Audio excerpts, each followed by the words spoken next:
নমস্কার।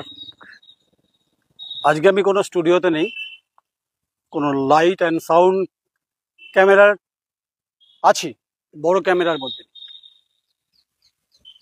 একটা ন্যাচারাল, একটা আবেগ, একটা পরিবেশ মণ্ডিত কবিগুরুর জায়গাতে রয়েছি, বিশ্বভারতীতে রয়েছি। ছবিটা বিরাট দেখছেন তো, পিছনে যে ঘরটা দেখা যাচ্ছে উপাসনা গৃহ, বিশ্বভারতী। শতকোটি প্রণাম কবিগুরু রবীন্দ্রনাথ ঠাকুর। যদি কোথাও ভুল বলি অবশ্যই আপনারা মার্জনা করবেন। তাই এসেছিলাম, কিন্তু কবির পুণ্যভূমিকে একবার প্রণাম করে যাব না, এটা হয় না। মূল্যবোধ কখনো কখনো জাগিয়ে দেয় তো। তাই আজকের আকাশটা অত্যন্ত গোমট, গরম, মুখ ভার, মুড অফ। কিন্তু বিশ্বভারতীতে কোনো মুড অফ নেই, সব সময় সুইচ অন। এখানে এলে আপনার ভেতরে রবীন্দ্রনাথ রবীন্দ্রনাথ কবিতা, ছন্দ, গদ্য সব আপনি পাবেন। আপনাকে খুঁজতে হবে, আপনাকে খুঁজতে কারণেই হবে যে খুব স্বাভাবিকভাবে যে পরিবেশ, যে পরিস্থিতির মধ্যে রয়েছি আমরা, সারা বাংলায় বিভিন্ন সময় বিভিন্ন জায়গায় আমরা ঘুরছি, কিন্তু পরিস্থিতি কেন উদ্বেগজনক? আমরা কেন রাজনীতি থেকে দূরে চলে গিয়ে এই কথাগুলো আজকে উপাসনার গৃহের সামনে কথাগুলো বলছি? তাই আমি কবিকে শ্রদ্ধা জানাবো অবশ্যই কবি সুকান্ত ভট্টাচার্যের একটি বিখ্যাত কবিতা দিয়ে, হে মহাজীবন দিয়ে। আমি কবিতা বলতে পারি না, কবিতা আমি পড়ি না, ছন্দ আমার মেলে না, গলা আমার ঠিক নেই, যতটুকু পারবো বলবো। তারপরে চেষ্টা করব কিছু কিছু কথা বলার, আপনাদের হয়তো ভালো লাগতে পারে, নাও লাগতে পারে। হাওয়া ঝিরঝির করে বইছে, অত্যন্ত ওয়েদার ঠিকঠাক আছে, কিন্তু গুমট ভাব আছে। বলছে, হে মহাজীবন, আরে কাব্য নয়, এবার কঠিন কঠোর গদ্যে আনো। পদ্ম লালিত ঝঙ্কার মুছে যাক, গদ্যের করা হাতুড়িকে আজ হানো। প্রয়োজন নেই কবিতা স্নিগ্ধতা, কবিতা তোমায় দিলাম আজকে ছুটি। খোদার রাজ্যে পৃথিবী গদ্যময়, পূর্ণিমা চাঁদ যেন ঝলসানো রুটি। নমস্কার, কবিকে প্রণাম, কবি সুকান্ত ভট্টাচার্যকেও প্রণাম। মানুষ ও মনুষ্যত্বের মধ্যে একটা বিরাট বড় বিষয় থাকে।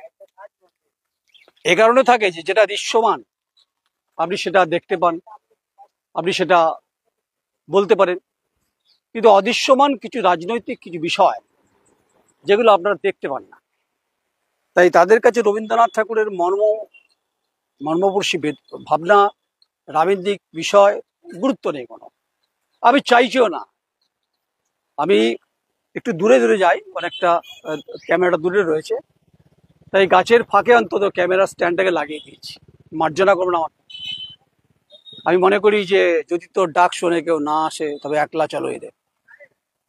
পৃথিবীতে মূল্যবোধ খুব গুরুত্বপূর্ণ, মূল্যায়নটা পরে হবে। কিছু কিছু পড়ে থাকা স্মৃতি, কিছু কিছু পড়ে থাকা বেদনা, কিছু কিছু পড়ে থাকা টাটকা স্মৃতি, কিছু অভিজ্ঞতা, সেগুলোকে মূল্যবোধের সঙ্গেই ধরা হয় বলে আজকে আমি নয়ন রায় এখনো সাংবাদিকতা অক্ষত, অটল, অবিচল রয়েছি আমি আমার ভূমিকার ক্ষেত্রে। কেউ আমাকে পছন্দ করেন, কেউ আমাকে করেন না, কিন্তু আজকে কবিগুরুর সম্পর্কে আমি বলতে এসেছি। আজকে আমি কারাপ্টেড পলিটিক্যাল সিস্টেম লিডারদের নিয়ে কোনো কথা বলতে চাইছি না। কারণ উপাসনা গৃহের সামনে যদি আমি পলিটিক্যাল এই গুণধরা পচনশীল ব্যবস্থার সঙ্গে বজ্র পদার্থগুলো নিয়ে যদি আলোচনা করি, তাহলে বিশ্বভারতী ম্লান হয়ে যাবে। অন্তত কবি সুকান্তের যে কবিতা যেটা বলছিলেন হে মহাজীবনের ক্ষেত্রে, কারণ যে পচনশীল ব্যবস্থার সঙ্গে যে ভয়ঙ্কর অবস্থা তৈরি হয়েছে, সমাজ জীবন, সমাজ ব্যবস্থা, তা কেন সিস্টেমটা ব্রেক করে গেল? এই কারাপ্টেড পলিটিক্যাল সিস্টেম, এবং যাদের দেখা যায় চোখে, তারা রবীন্দ্রনাথ সম্পর্কে যে সমস্ত কথাবার্তা কটূক্তি করেন, আদৌ তারা কবিগুরু রবীন্দ্রনাথ সম্পর্কে জানেন? আমি কার কথা বলছি নিশ্চয়ই আপনারা বুঝতে পারছেন, বোলপুর শহরের কথা বলছি। বিশ্বভারতীর কথা, বিশ্বভারতী দাঁড়িয়ে আছি, উপাসনা গ্রহ, যেখানে ছাতিম গাছ রয়েছে, যেখানে উপাসনা হয়, যেখানে মহর্ষি দেবেন্দ্রনাথ ঠাকুর তিনি এখানকার জমিদারের কাছে একটি জমি জমি দিয়েছিলেন। তারপরে আস্তে আস্তে তিনি ব্রহ্মচার্য তৈরি করেন, ব্রহ্ম উপাসনা তৈরি করেন, আস্তে আস্তে কবিগুরু সেখানে চলে আসেন। অনেক বড় ইতিহাস। সারা পৃথিবী কার্যত বিশ্বভারতীকে ঘিরে রয়েছে, সারা পৃথিবীর মানুষ সম্মান করে। এখানেই তো অমর্ত্য সেনের জন্ম, এখানেই তো বিখ্যাত যামিনী রায়ের মতো শিল্পীরা এসেছেন। কত নাম করবো আপনাদেরকে, পৃথিবী বিখ্যাত সমস্ত মানুষের পদধূলি পড়েছে রবীন্দ্রনাথের যখন জীবদ্দশায় ছিলেন। তার কবিতায়, তার গানে সমৃদ্ধ আজ মুখরিত হয় আকাশ বাতাস। তাই আপনি পথ চলুন না একা, হয়তো বিস্মিত হতে পারেন, অতল সমুদ্রে হারিয়ে যেতে পারেন, কিন্তু কোথাও না কোথাও আপনি সাঁতরে উঠে যাবেন, আপনার যদি লক্ষ্য অবিচল থাকে। তাই আমি মনে করি অন্তত সাংবাদিকতা যে কঠিন কঠোর যে দায়বদ্ধতা, যে জায়গা, সেটা পচনশীলী কারাপ্টেড পলিটিক্যাল সিস্টেমের নেতাদের কাছ থেকে অন্তত এই ভাষণ শুনবো না অন্তত।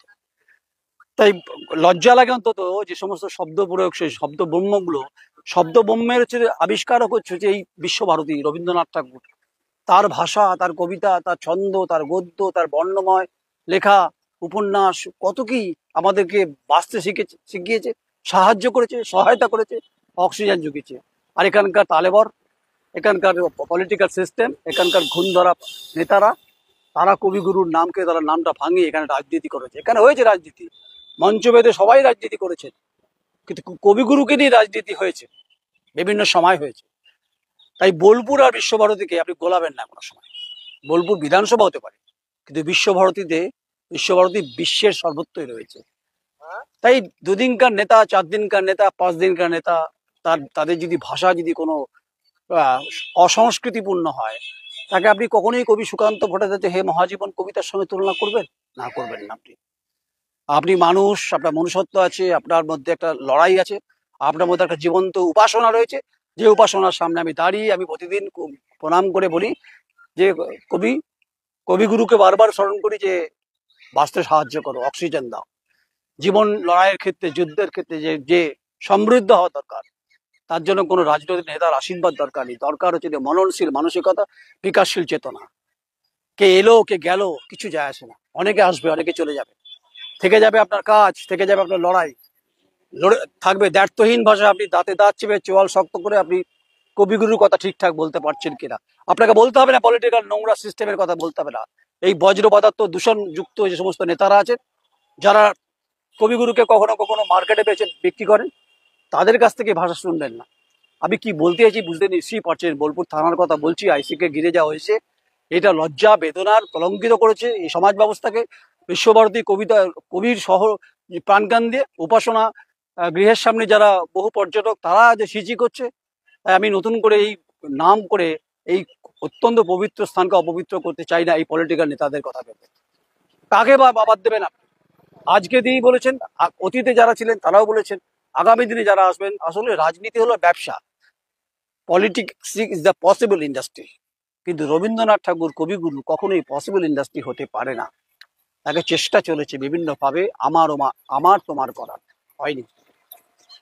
তাই অবিচল মন, শান্ত, কখনো অশান্ত, কখনো মন ভারাক্রান্ত হয়, কখনো কখনো দ্বিধাহীন হতে হয়, দ্বিধাগ্রস্ত হয়ে যায়।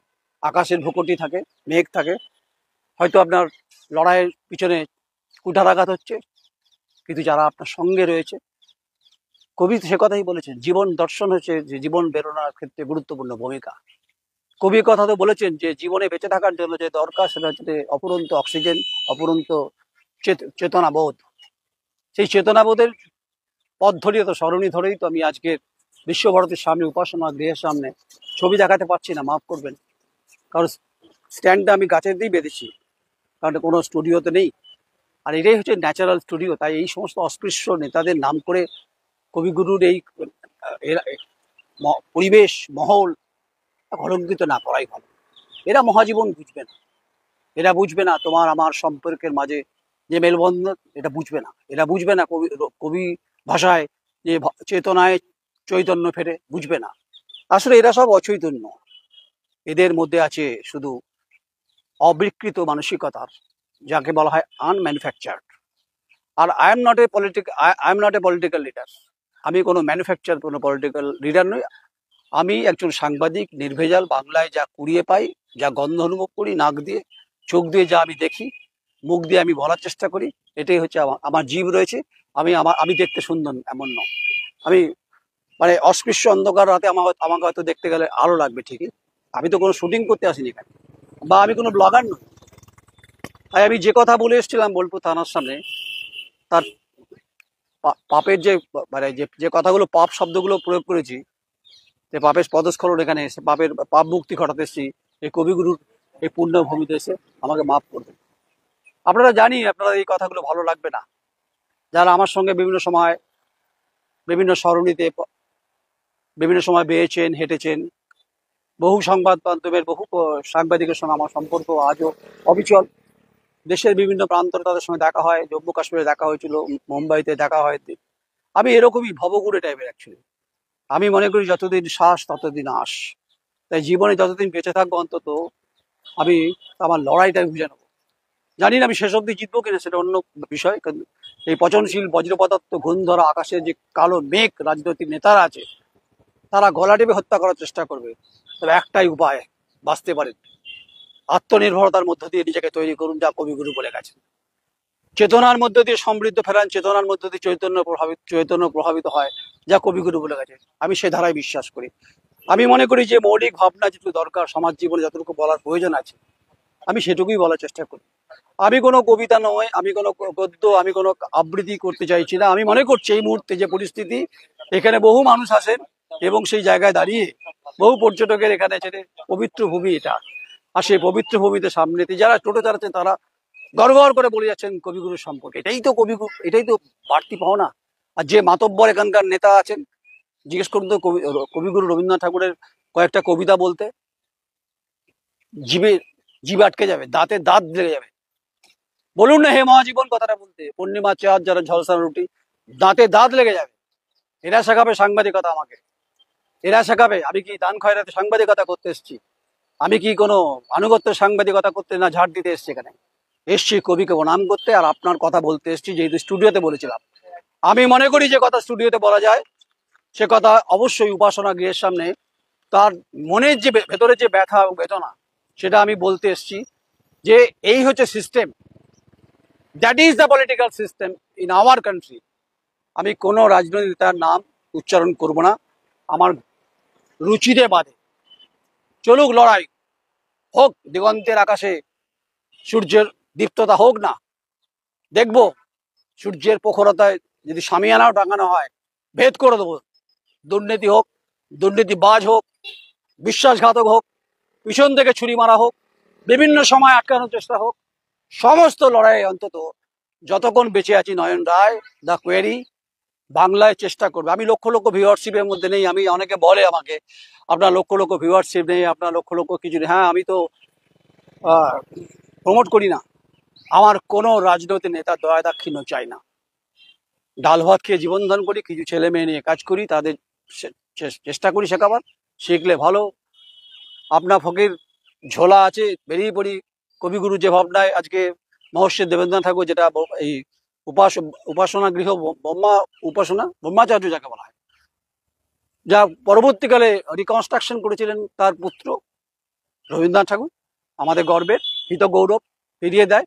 যখন সমাজ কলঙ্কিত হয়, বিভিন্ন সময় কলঙ্কিত অবস্থায় যখন ভেসে যায় বিভিন্ন বজ্র পদার্থগুলো, তখন আমাদের কবিকে স্মরণ করতে হয়, কবিতার মধ্য দিয়ে সেগুলোকে শুদ্ধিকরণ করতে হয়, যা গঙ্গার মতো। কবিগুরু রবীন্দ্রনাথ ঠাকুর অবশ্যই গঙ্গা কেন বললো, মহাসাগর বললে কি কম বলা হবে? তাই মাফ করবেন, আমি অন্তত এই অস্পৃশ্য ভূত, এই রাজনৈতিক এই পলিটিক্যাল সিস্টেমের বজ্র পদার্থদের আমি দ্ব্যর্থহীন ভাষায় বলছি যে যদি আপনাদের কিছু করার থাকে, নয়ন রায়কে দা কোয়েরিকে কিছু করে নিন। আমি রবীন্দ্রনাথের ভাবনায় বলি, চেতনায় চৈতন্য ফিরুক, এটুকু বলতে পারি। আর বাকি যদি অভিমন্যুর মতো বধ করে যদি বধের চেষ্টা চলে, জাল ভেদ করে বেরিয়ে যাবে, এটা বলতে পারি। কারণ আমি মানুষ, আপনিও মানুষ, শুধু আপনার আমার পার্থক্য মেরুদণ্ডের, যেটা আপনার মধ্যে মেরুদণ্ড আছে কিনা সোজা বলতে পারবো না, আমার সোজা আছে। আজ এখানেই থাক, অনেকটা বড় হয়ে গেল। ভালো থাকবেন, এখানকার গন্ধ অনুভব করবেন। কবিগুরুর ছায়া রয়েছে, স্পর্শ রয়েছে, পদধূলি রয়েছে, বহু মানুষের পদধূলি আছে, বহু বিশ্ব বরেণ্যদের এখানে পদধূলি পড়েছে, বহু পর্যটকের পদধূলি আছে। সে পদধূলি মাথায় তুলে নিয়ে বলবেন, ঈশ্বরকে ডাকবেন, আমাকে পথ দেখাও। আর পিছনে যারা আছে, এই লড়াই যারা করতে চাইছে, কুঠারাঘাত করতে চাইছে, তারা একদিন দেখবেন সূর্যের তীব্রতায় জ্বলে পুড়ে খাক হয়ে যাবে। আমি নয়ন রায় বলছি, যদি বেঁচে থাকি লড়াইয়ের ময়দান থেকে বুঝে নেবো যে আই ক্যান ডু ইট। নমস্কার, বিশ্বভারতী।